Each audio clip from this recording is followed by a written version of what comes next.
बिस्मिल्लाहिर्रहमानिर्रहीम। नाजरीन, हज़रत उमर फ़ारूक रज़ी अल्लाह ताला अन्हु ने कभी ज़िंदगी में कोई ख्वाहिश नहीं की। 22 लाख मुरब्बा मील पर हुक्मरानी करने वाले बादशाह, जिसके दरबार में इस वक्त के सुपर पावर सलामी पेश करते थे, सादगी और खौफ़े खुदा का ये आलम था। एक दिन मछली खाने को दिल चाहा तो अपने वफादार गुलाम यरका से इजहार फरमाया।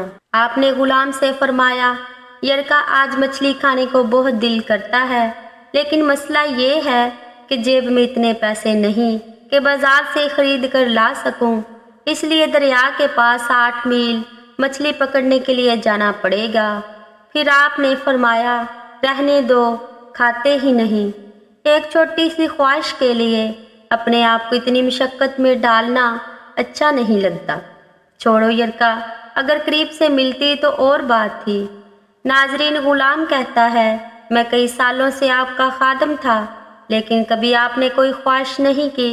फिर आज जब ख्वाहिश की तो मेरे दिल में ख्याल आया कि हज़रत उमर फ़ारूक रज़ी अल्लाह ताला अन्हु ने पहली मर्तबा ख्वाहिश की और मैं पूरी ना कर सकूं। ऐसा कैसे हो सकता है? गुलाम कहता है, जनाब, उमर फ़ारूक ज़ोहर की नमाज़ पढ़ने गए तो मुझे मालूम था इनके पास कुछ मेहमान आए हुए थे। मैंने हज़रत उमर फ़ारूक रज़ी अल्लाह ताला अन्हु के पीछे नमाज़ पढ़ी और फ़ौरन घोड़े पर बैठा। वो अरबी नस्ल का घोड़ा था। दौड़ा कर दरिया पर पहुंच गया।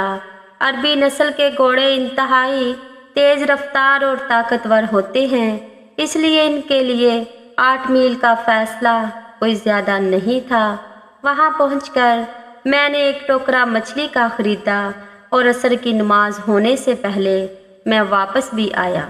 घोड़े को ठंडी छाँव में बांध लिया ताकि इसके जिस्म पर आया हुआ पसीना अच्छी तरह खुश्क हो जाए, लेकिन पसीने की वजह से घोड़े के पेट पर गर्दो गुबार जम गया था, इसलिए मैं घोड़े को कुएं पर ले गया और वापस अपनी जगह बांध लिया।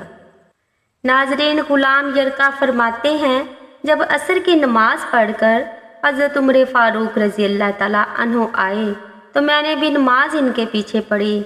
जब आप घर आए तो मैंने अर्ज़ किया, हुज़ूर, अल्लाह ने आपकी ख्वाहिश पूरी कर दी है और आपके लिए ताज़ा मछली का बंदोबस्त हो गया है।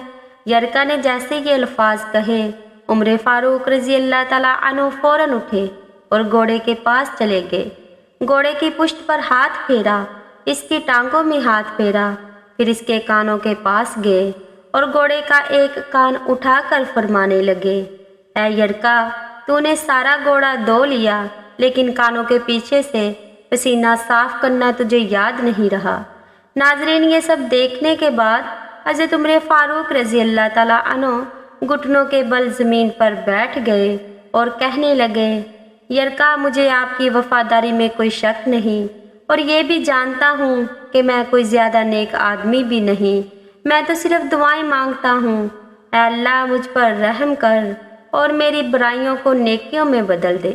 मैंने कोई ज़्यादा तकवा इख्तियार नहीं किया और बात को जारी रखते हुए फरमाने लगे, यरका, चल तू बता, अगर ये घोड़ा क़यामत के रोज़ अल्लाह की बारगाह में फरियाद करे कि ऐ अल्लाह, उमर ने मुझे अपनी एक छोटी सी ख्वाहिश के लिए 16 मील का सफ़र तय कर आया। ऐ अल्लाह, मैं जानवर था, बेज़ुबान था। ऐ यरका, तू बता, अल्लाह के हुज़ूर घोड़े के सवाल का क्या जवाब दूंगा? नाजरीन, गुलाम यरका फरमाते हैं, इसके बाद उमर फ़ारूक रज़ी अल्लाह ताला अन्हु को बहुत देर तक रोते रहे और साथ में मैं भी बहुत ज़्यादा रोया। इतना रोया जितना अपने सगे बाप की वफ़ात पर भी नहीं रोया। इसके बाद हज़रत उमर फ़ारूक रज़ी अल्लाह ताला अन्हु को यरका से कहा, घोड़े को आज चारा ज़्यादा खिला दो और जो मछली लेकर आए हो इसे गरीब लोगों में तकसीम कर लो और उन्हें मछली देकर कहना कि तेरी बख्शिश की दुआ भी करे और उमर फ़ारूक के लिए भी।